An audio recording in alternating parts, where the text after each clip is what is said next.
Good evening, my lovelies. This is Kale. It's Thursday, the 2nd of April, and it's 12:15, so it's, just a little bit past midnight. This is attempt number 6 for this vlog. I've been having some trouble because I'm way out of practice, so hopefully this one is the one. I haven't done any vlogs for a little while because last week I was having some big troubles with my anxiety, mostly due to the fact that my teeth aren't doing too well, and I had to go see a dentist, which was an experience. So I didn't want to infect you with my problems and my bad mood, though I know a lot of you have actually been supporting me through Twitter, so I really appreciate that. Thank you very much. So, it's been a week. I have read Counterclock World by Philip K. Dick. I thought that the concept was quite interesting. Philip K. Dick's stuff is just really different. It's got some really strange concepts. I thought, however, that though there's a few things that he really sort of brings out that I wouldn't have considered, some of the world building is a bit inconsistent, so I didn't mind it, but then there were a few points where it was like, but what about blank? And maybe that's because I'm coming at it from the current era as opposed to when he wrote it. I've also read Taran Wanderer, which is the 4th book in the Chronicles of Prydain, which is basically my favourite series in the name of Forever. I'm hoping the 5th book, though I will be very sad to read it, and I'm not going to read it for a while because I'm really scared to see the end of the series. I'm hoping that it sort of holds up, but so far it's been 4 books of wonder. I also read Let's Get Invisible, which is the number 6 book in the Goosebumps series by R.L. Stine.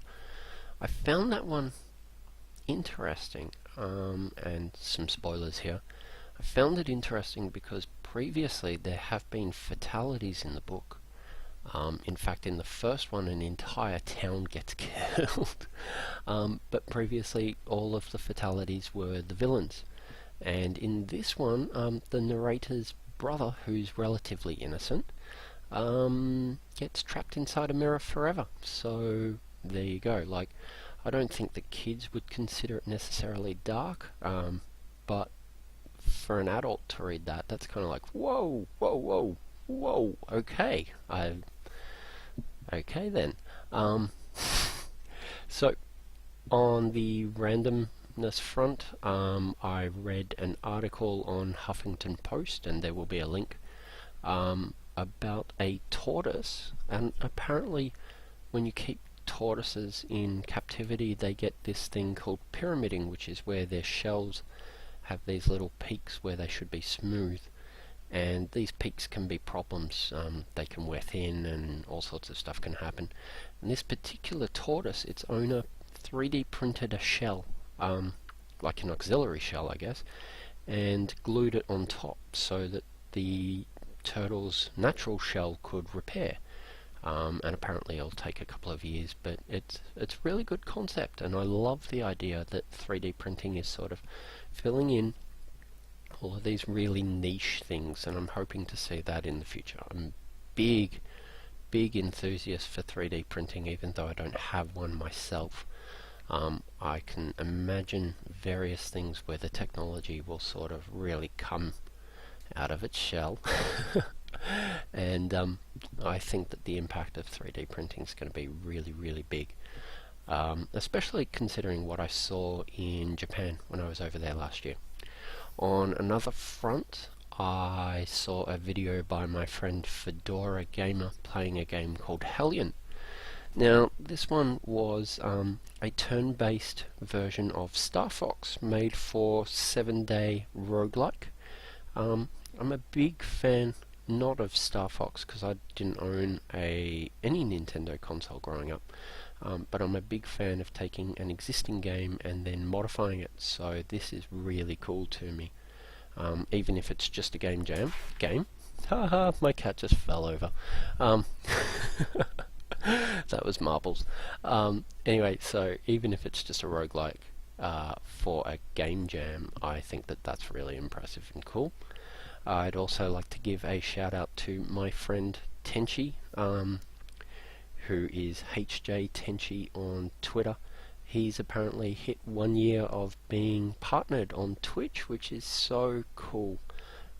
Long ago, a few of you will remember, Tinchy was one of the streamers who really gave Quarries of Scred a big chance, and his audience were really receptive to it, and I'm always very thankful. So well done, Tinchy, and I hope that you have many more years of success.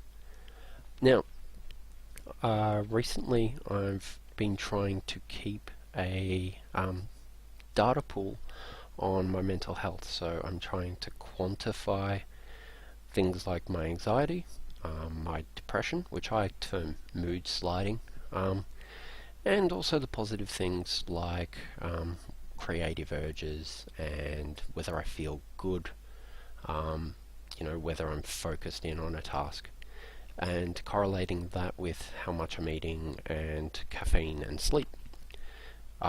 But as part of that, someone pointed out that maybe pulse would be a good metric to keep tabs on as well, which sounds really great, except for the fact that I forgot how to measure my pulse. So here is a very, very nicely done video on how to check your pulse. I'm really hoping that I put like a little screenshot there, I'm pretty sure.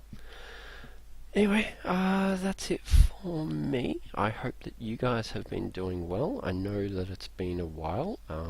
Thank you for being patient with me.